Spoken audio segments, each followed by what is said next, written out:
Assalamualaikum warahmatullahi wabarakatuh. Berjumpa kembali dalam pembelajaran jarak jauh ilmu pengetahuan sosial. Kali ini kita akan membahas tentang letak dan luas Indonesia. Namun, sebelum membahas letak dan luas Indonesia, kalian semua harus tahu, yaitu tentang tujuan pembelajaran. Siswa diharapkan mampu yang pertama, menunjukkan unsur-unsur atau komponen di dalam peta. Yang kedua, siswa dapat menyebutkan letak Indonesia secara astronomis maupun geografis. Oke, kita lanjut. Nah, pemahaman lokasi melalui peta. Di sini ada gambar peta negara Indonesia. Nanti kalian semua belajar tentang peta yang ada di menggambarkan luas wilayah Indonesia ya anak-anak. Kita lanjut, yaitu apa itu peta? Peta adalah gambaran permukaan bumi pada suatu bidang datar dan diperkecil dengan menggunakan skala. Itu dinamakan peta. Lanjut, untuk dapat membaca peta dengan baik perlu diketahui terlebih dahulu komponen peta. Yang pertama ada judul peta.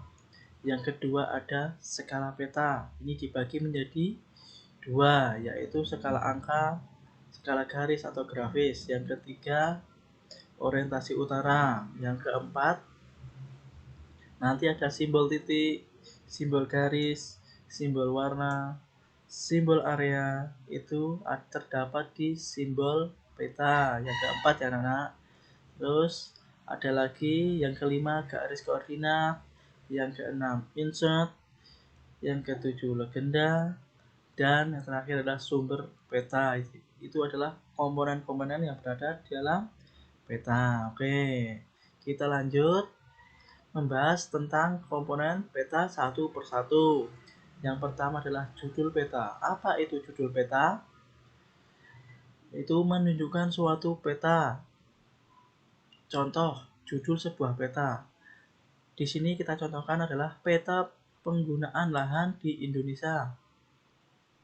Maka isi pada peta tersebut adalah sebaran penggunaan lahan yang ada di Indonesia berupa permukiman, hutan, perkebunan, dan lain-lain nantinya ya anak-anak. Oke, itu adalah judul suatu peta. Nah, di sini kita contohkan peta wilayah provinsi daerah istimewa Yogyakarta. Di sini nantinya ada sebaran penduduk, yaitu pemukiman, hutan, apalagi danau kalau ada ya, terus dan lain sebagainya. Oke, kita lanjut. Skala peta. Skala peta berfungsi untuk menunjukkan perbandingan jarak antara yang ada di dalam peta dengan jarak yang ada di lapangan, yaitu jarak yang sesungguhnya. Misalnya, di peta tertulis skala 1:1 juta. Ini dapat dibaca atau berarti bahwa 1 cm di peta mewakili 1 juta cm atau 10 km di jarak yang sesungguhnya. Oke, itu adalah pengertian dari skala peta. Skala peta dibagi menjadi dua macam, yaitu skala angka dan skala garis atau grafis. Yang pertama, kita bahas tentang skala angka. Pada skala angka merupakan perbandingan yang berwujud angka. Misalnya 1:1 juta. Ini disebut skala angka. Oke, kita yang kedua, skala grafis atau garis adalah merupakan skala peta yang mempunyai bentuk garis dengan menggunakan ukuran tertentu. Nah, di sini adalah contoh gambar tentang skala garis. 0 cm menunjukkan 0 km, 1 cm menunjukkan 10 km, 2 cm menunjukkan 20 km, dan sebagainya. Apabila skala garis tersebut ditulis dalam skala angka, maka skalanya adalah 1:1 juta. Ini adalah contoh dari skala garis ya anak-anak ya. Oke, kita lanjut tentang orientasi utara. Orientasi utara apa itu? Pada umumnya, peta mempunyai orientasi arah utara, yang mana orientasi utara tersebut disimbolkan dengan anak panah. Bentuk anak panah tersebut bervariatif atau bervariasi bentuknya. Sedangkan penempatannya adalah di dalam legenda atau penempatannya pada ruang yang kosong di muka peta. Nah, di sini ada terdapat contoh-contoh gambar orientasi utara yang bervariatif atau bervariasi bentuknya. Oke, bisa dipahami? Oke, lanjut ya. Kita menuju ke simbol peta. Simbol peta adalah merupakan tanda khusus pada suatu peta yang dapat mewakili objek yang dipetakan, yang mana dengan simbol tersebut bagi orang yang melihat peta akan mudah dalam memahami isi dari peta. Macam-macam simbol peta yaitu ada simbol titik, simbol garis, simbol warna, dan simbol area. Oke, kita akan bahas satu persatu ya. Yang pertama adalah simbol titik. Pada simbol titik mempunyai bermacam-macam bentuknya. Misalnya berbentuk lingkaran, bujur sangkar, segitiga, dan lain sebagainya. Berikut contoh simbol titik. Nah, kotak berwarna merah menunjukkan suatu ibu kota negara. Lingkaran terdapat warna merah di dalamnya menunjukkan ibu kota provinsi. Berbentuk lingkaran di dalamnya ada titik hitam, itu menunjukkan ibu kota kabupaten atau kota. Lingkaran kecil berwarna putih menunjukkan sebuah kecamatan. Segitiga berwarna hitam menunjukkan gunung api tidak aktif. Segitiga berwarna merah menunjukkan gunung berapi. Lingkaran terdapat gambar jangkar, itu menunjukkan pelabuhan. Terus lingkaran di dalamnya ada gambar pesawat, itu menunjukkan bandar udara. Nah, itu adalah contoh-contoh dari gambar simbol titik. Kita lanjut ya anak-anak. Kita lanjut ke simbol garis. Pada simbol garis bisa digambar dalam bermacam bentuk dan juga ukuran ketebalan, yang mana ketebalan garis bisa diatur sesuai dengan kaidah-kaidah dari perpetaan. Berikut adalah contoh simbol garis. Nah, sungai digambarkan seperti ini, jalan raya seperti ini, jalan lain desa seperti ini, batas negara gambarnya seperti ini, batas provinsi digambarkan seperti ini, dan batas daerah digambarkan seperti ini. Nah, itu adalah berikut adalah simbol contoh dari simbol garis. Oke, kita lanjut. Simbol warna.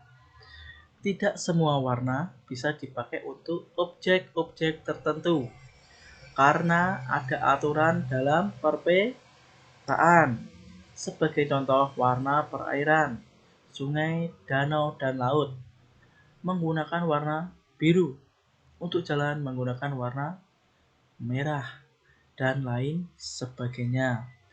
Untuk warna ketinggian dan kedalaman dibuat sesuai dengan objeknya, yang menggambarkan adanya perubahan secara teratur. Sebagai contoh adalah untuk kedalaman laut menggunakan warna biru dengan tingkat perubahan warna yang teratur dari warna biru terang ke warna biru gelap. Nah, di sini ada contoh warna-warna simbol dan kenampakannya, ketinggian daratan, ketinggian berapa, 1.500 dan sebagainya.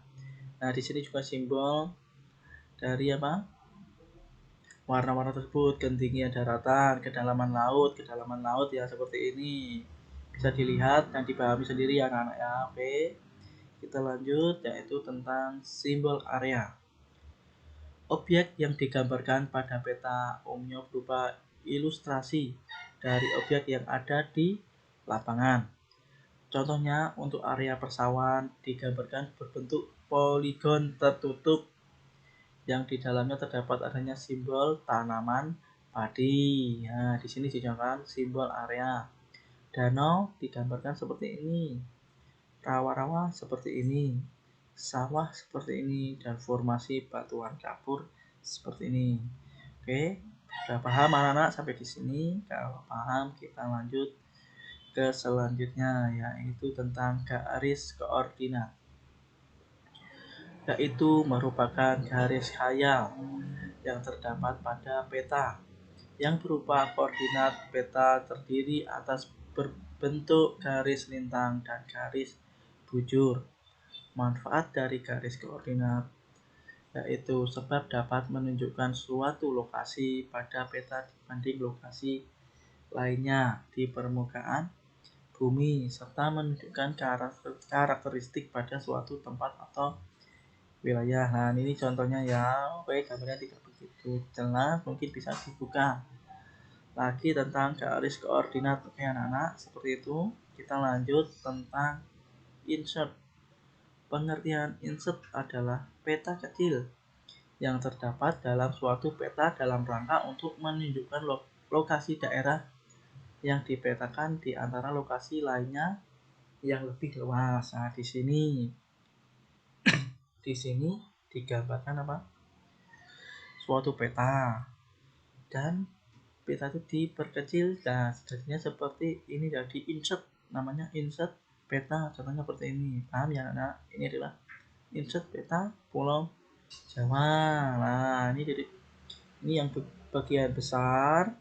Terus kalau mau diperkecil itu namanya insert peta seperti ini ya. Peta di dalamnya ada insert. Nah, itu adalah insert ya. Oke, kita lanjut ke legenda. Legenda merupakan keterangan semua objek yang ada pada muka peta dengan legenda. Pembaca peta akan lebih memahami mengenai objek yang ada pada wilayah yang dipetakan tersebut. Nah, di sini ini adalah contohnya. Jalan utama merah, garis merah. Jalan alternatif seperti ini, jalan biasa seperti ini, dan sebagainya ya. Ini adalah gambar-gambar yang ada dalam objek legenda. Kita lanjut tentang sumber peta.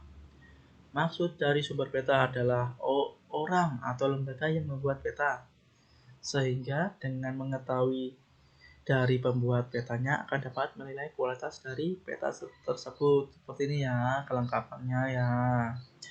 Ada judul, insert, penunjuk arah, simbol, legenda, sumber peta, tahun pembuatan, garis tepi, garis khatulistiwa, skala, warna, tipe huruf. Nah, ini adalah sumber peta. Oke. Sekian dan terima kasih untuk pembelajaran hari ini. Kita sampai di sini ya Nana, dan jangan lupa subscribe dan like video tersebut. Wassalamualaikum warahmatullahi wabarakatuh.